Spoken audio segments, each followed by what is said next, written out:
While I've been playing fighting games since the very beginning, I've always considered myself to be more of a casual fan overall.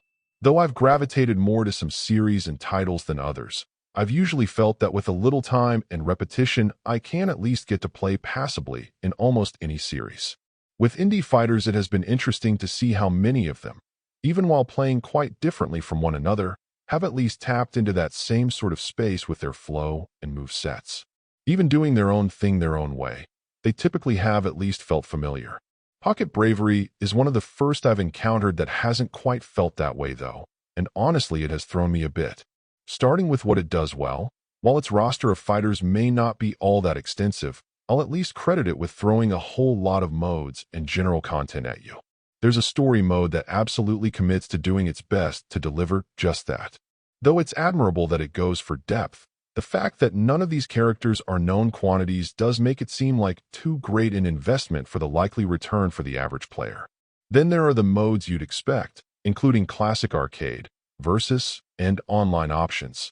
Though we've seen the history of how indie games have fared with online play within mere weeks of release too many times to count.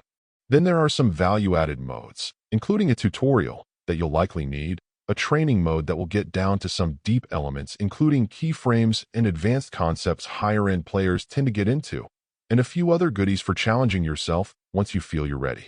While I don't question the degree of effort the developers made to give the game everything they could, there are absolutely some concerns I had though.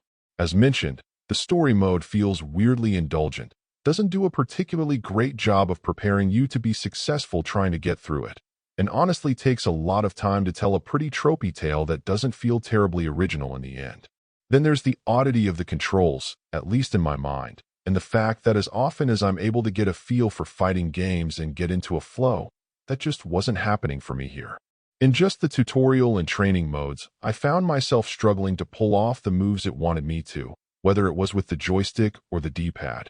And in my mind, having played so many other titles without issue, that was really confusing and a bit weird. Granted, I was happy with the game's combos that you could get into pretty easily, and that worked well, but when you struggle to pull off the big moves, that's a real problem. Sure, you can opt for the simplified controls, but even with those having more success, the feel just didn't really do it for me. Now, it's happened for me with other very popular fighters before that other people have loved, but if we're going with full disclosure, I just couldn't get into a groove with Pocket Bravery, no matter how hard I tried. And that's a shame, because it's clear that the effort was put in to make something good, it just didn't quite work for me. Overall, my final score for the game ended up being a 6.8. And if you're interested in picking it up, it's currently available on the Switch eShop for $19.99. Thank you for taking the time to listen to this review.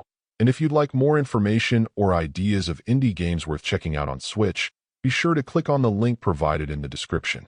Until next time.